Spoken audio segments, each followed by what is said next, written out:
So I call it the gift of desperation. And it was one of those things where I was literally on my knees praying to a God that I knew existed but didn't have proof.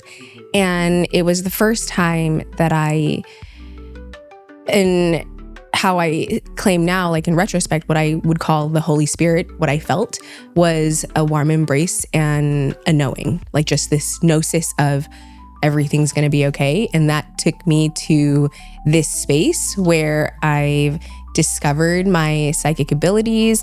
I'm harnessing those gifts, and I'm now at the space where I want to share that with people and spread this spiritual knowledge that I've come into, and especially give that gift to other women. Yeah, so I think it started with my own healing journey. And very similar to any transformation, when you experience the results, you just want to tell everybody. And I moved here when I was going through a very toxic divorce. And that led me on this deep path of healing. Deep path of healing. I found so many things that I carried that were not even mine. They were things that were given to me. I got so deep, I went to Florida for a 2-day ayahuasca retreat. And I sat with the plant, and all of these like divine revelations came. And I was like, okay, I'm just gonna answer that call and lead from spirit from now on. And I've just gotten better at listening to my intuition, because it's hard when there's a lot of chatter from the outside world. So it takes a lot of inner reflection and alone time and meditation and practices like that. And so, it's just my own healing has led me here. And I know how powerful it has been for me, and how freeing it has been for me, and the impact that my healing has on the relationship that I have with others is like what I've found to be really transformational. Because since I've changed, it's almost like forcing or keeping the other people accountable for, are you going to meet me where I'm at now? Or are we going to stay where we're at? But it's also changing generational patterns, because I have 2 boys. And so I want to make sure I'm raising conscious, good, compassionate men.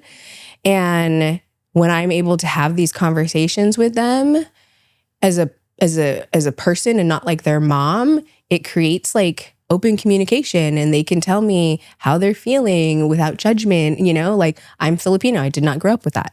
It was like, respect your elders no matter what. I'm like, well, what if they're wrong though? So it's just this healing journey, it has really activated my gifts. I had my own healing trauma coach, and she had psychics who were part of the program. And so that was kind of like my first exposure to this whole psychic thing. And I wasn't really into it. I didn't really believe in it. I thought it was very witchy and weird, And then, fast forward, did the ayahuasca. And the ayahuasca really like opened up my third eye, and just seeing all the little synchronicities that are like, in order for things to really happen, it's just like everything has to fall into place perfectly, And before I was very in my masculine of like, I'm going to do all of these things and I'm going to make it happen. And doing this work has become a way that my feminine has really come out. And I just kind of sit back and watch what my angels are going to drop into place for me. But it also takes me doing the work in this physical world. But then I had this calling to kind of follow the psychic from that healing group. And she then kind of started a mentorship program of, let me guide you through your abilities. Let me guide you through being a vessel for the divine. And so I was like, you know what? I don't know why you're in my bubble right now, but I'm going to follow spirit, and I'm just going to follow, and I'm going to take it. And she was the one who kind of activated my gifts. She would do guided meditations with us. She would teach us kind of like what it felt like when certain angels would walk in, what it would feel like when spirit comes in, what it feels like and what it sounds like when you get downloads or you get information. And that was really nice because I could not imagine having to navigate that alone. I'd probably be scared and then turn around and not follow my calling. And she really got it started for me. And since then, it was just kind of like in one of those meditations, my guides was like, oh, you have mediumship. And the idea of communicating with spirit was really scary. I didn't want to talk to ghosts. I didn't know what it was like. And the truth is there's nothing scary about it. It's like spirit comes in and they just want to provide a lot of peace and guidance and clarity, especially for their loved ones, especially in moments of grief or confusion. And it's just such a privilege to be able to experience those emotions.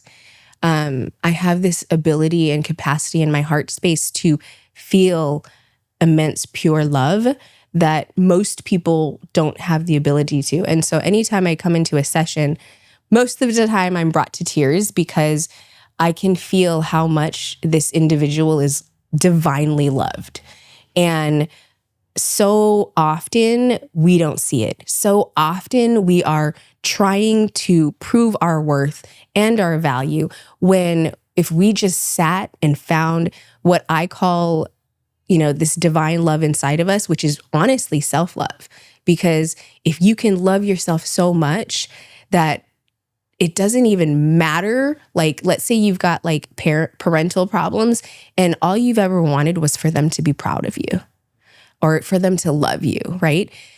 And when you get to a space where you've sat with your inner child and all these versions of yourself and have given yourself that love, when and if they do finally come around, it's as if it almost doesn't matter because you know how much love God, universe, source, whatever you want to use has for you. And it's more powerful than anything you've ever experienced. With oracle cards, it's more fluid and it is, for me, has the ability for spirit to kind of speak through the cards. So I can get a card, like the same card for different people and have different complete meanings because the cards speak to me in different ways. And so the card is just a tool. I don't need them, but it's, again, it's a tool. I think it's fun and engaging. And also I think the shuffling of it keeps me in a altered state so that I'm able to receive information to come in because my ego has to step aside in order for the information to come in. And so it takes, I have to drop in, I have to move over and just let whatever come in, and it's just a beautiful experience. My understanding of divine femininity, so there's always that juxtaposition and duality of masculine and feminine, right? And they exist simultaneously. We all possess both qualities, right? Your left side is your feminine and your right side is your masculine. And I guess for me, in my understanding is the divine feminine is attraction and its flow and its nature and its emotion and its compassion. And it's just almost like the moon, like the moon is feminine and she goes through phases. And we as women will go through phases. We go from, I believe it's the child or the maiden, to the mother, to the crone. And we go through all these phases as women. And I don't think that we truly understand what it means to connect to the divine feminine. We in society today relate a lot of faith around Christianity and, kind of more popular themed religions. And in this particular workshop, I work with Mary Magdalene, who is the divine feminine counterpart of Jesus. And I'm not talking about Mary Magdalene in the sense of the Bible. I'm talking to her as an archetype of a woman. She is the feminine divine. And she is the one that was taught by Isis, an ancient Egyptian goddess, about the ways of femininity. And it was Mary who kind of awoken that to Jesus and allowed him to take those messages of the divine is within us. It is not outside of us. And how to use that divine power within to really harness and attract everything that we want in our life, but also to use that divine feminine power to inspire and impact everybody else too. Women have this power or aura about themselves that if they know how to harness it, when they walk into a room, it changes, right? And I think there's a lot of competition in women. And if we can learn that women are safe and that we can trust each other, then we'll experience more change as women in this world. And so that's why I want to bring the divine feminine back, and teach women that it's okay to have faith. It's okay to set boundaries. It's okay to have dreams. It's okay to be a sensual person, which is what I'm really, really excited about, because this sensual, sexual energy that we as women particularly possess is our creator power. So sexual energy is creative power, is creative energy. And if we break down this word of creative, it's essentially creator, right? So we are creators. We are delivering. We're constantly birthing and bringing out ideas and things, If you get in contact with the right energy and the right vibration of a woman, she will create so much energy around you that will build momentum for you to propel towards your dreams, And this power, this divine feminine power, like I said, is in all of us. So men have this, women have this, and it's about finding that balance.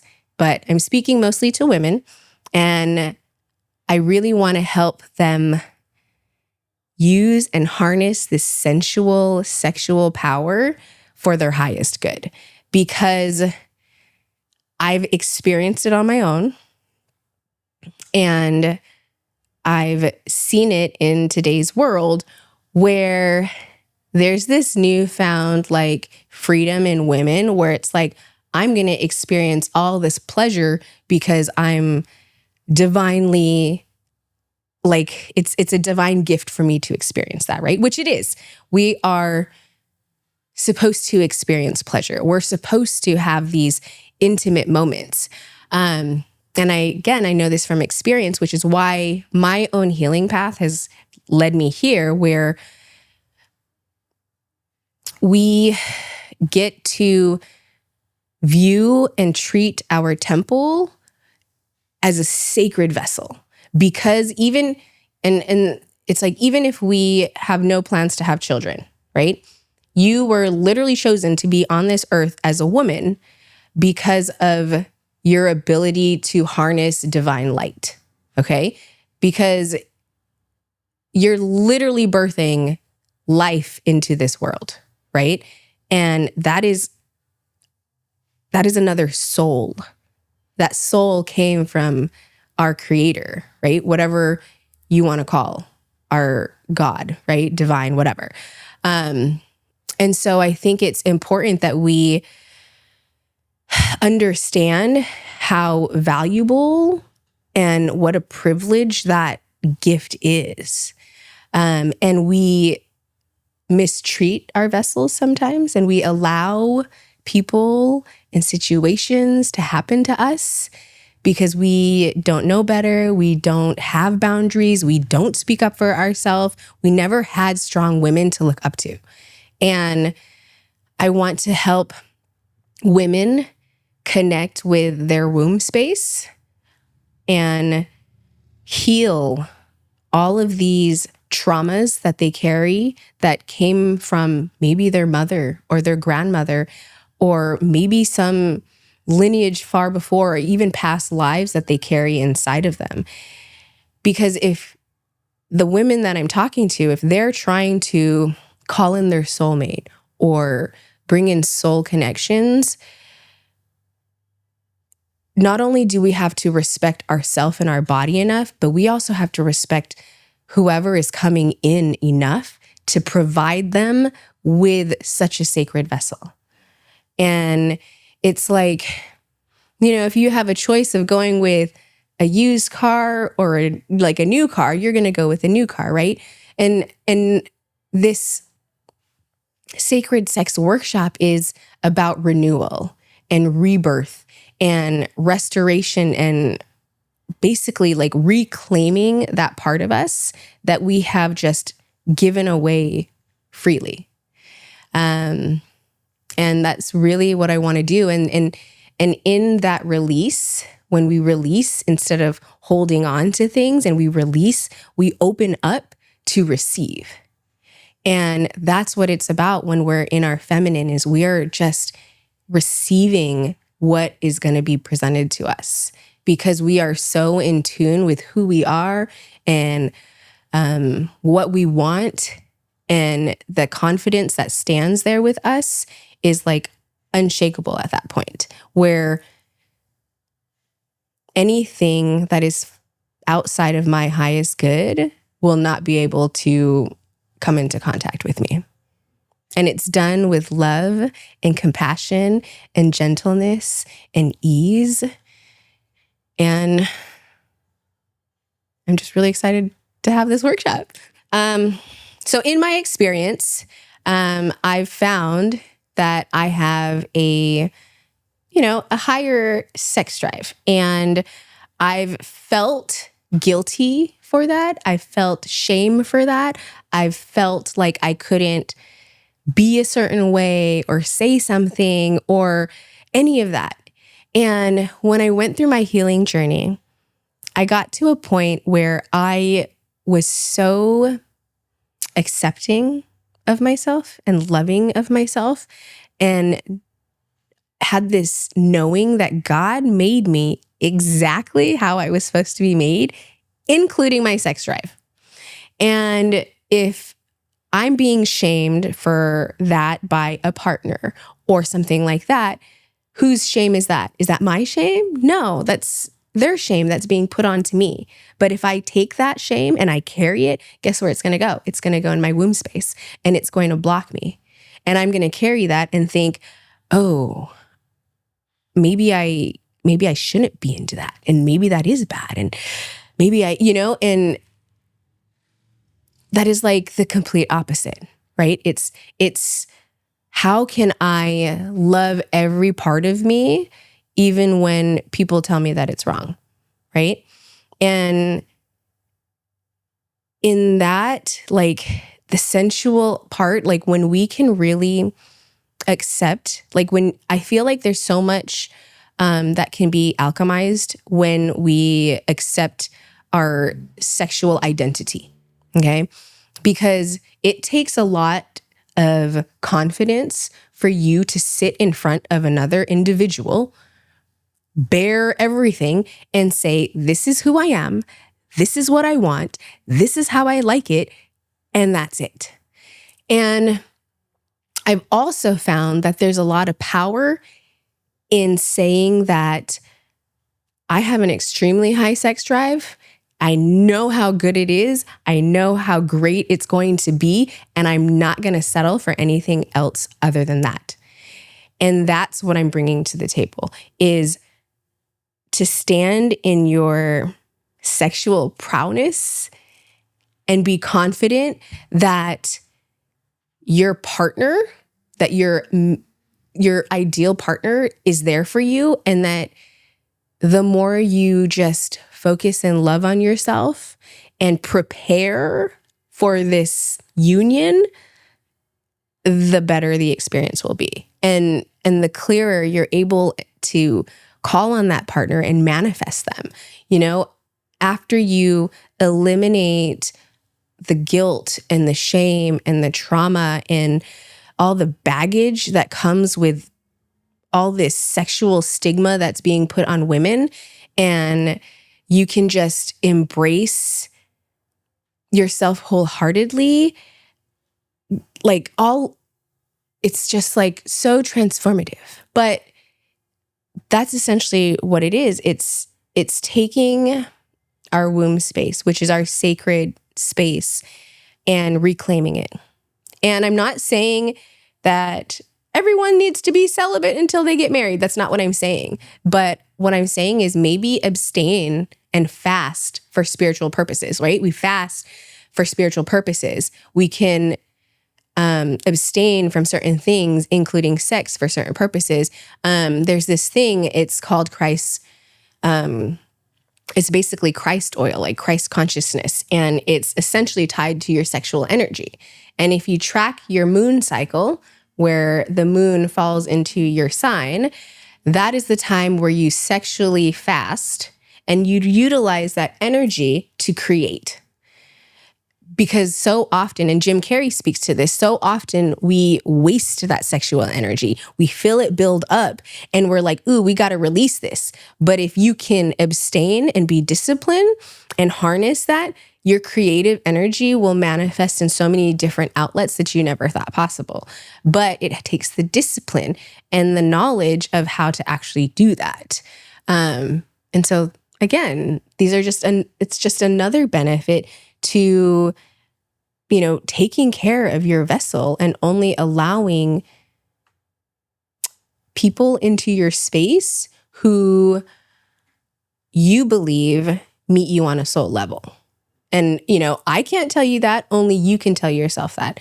But if you're not connected to your soul, then you're not going to know. And that intuition that comes from your feminine power, you're also not going to know.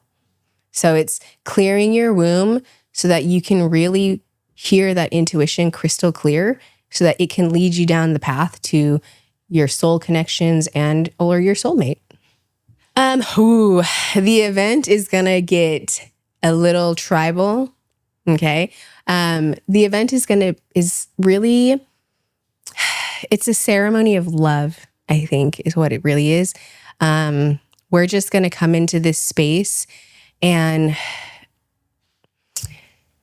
honestly, we're going to essentially seduce ourselves and, you know, just prepare and, you know, ourselves for that. And so what we'll do is we'll have them come in, we'll do a couple of meditations that will help heal these different parts of us. So it'll be guided meditations for healing. We're going to have a circle of trust, in which I talked about earlier, where we as women can come together and learn that it's safe for us to be around other women. It is safe for us to be vulnerable. It is safe for us to be women, you know? And then that's going to lead us into a fire ceremony where we get to release and clean out from your womb space all of those energies from past lovers, from all the sexual traumas that you've had. And then we're going to move into my favorite part, which is going to be our water ceremony and goddess initiation, where we will connect to our vision, connect to her, connect to our partnership that we are calling in, and really getting rooted into that. But I'm also going to have some special elements that have come in from Mary Magdalene, with some prayers and maybe some other forms of cleansing. And it's just going to be this moment where at the end of it, we're going to come into our sensual goddess emerging. I'm going to have the women come and bring in something for a little outfit change to allow them to really embody her, and really allow her to settle into the physical body. Because it's one thing to have an idea of her, but it's another thing to welcome her and invite her into your space so that she can walk with you and that she's no longer something separate of you, and she is you and you are her. So my workshop is April 19th in Oceanside, and it is an in-person event at the Bookabl Studios in Oceanside. So you can find my tickets on the Bookabl app, and we'll drop a link for you to go ahead and register. Easy peasy. Attire-wise, I would say be comfortable for the first half. Yoga pants, you bring a cozy blanket, bring a journal, you want to bring a pillow. I'm going to have a setup for you, but be comfortable. We're going to be doing some movement. We're going to be laying down. So I want you to be as comfortable as possible. And then for the second half, we're going to get into my sexy wear. So whatever they feel sexiest in, if it's a skirt, if it's a dress, just heels or barefoot, whatever makes them feel sexy, I want them to bring. And I want them to bring kind of almost a spiritual token that helps them feel connected to whatever their God is, because not all of us walk the same path. But, it's a sacred space for all. So yoga pants and sexy dresses. That balance, right? Masculine, feminine. Okay, so the Bookabl app was honestly super easy. As soon as I signed up, I want to say within 10 minutes, I had my first workshop up, ready to make sales and have tickets done and everything. So it's very intuitive, very easy. Pat is the most accessible person I've ever met. I'm like, holy cow, I didn't think I'd hear from you before the end of the day, but that's great, And so it's been such a wonderful and easy experience. And again, super grateful for the Bookabl family.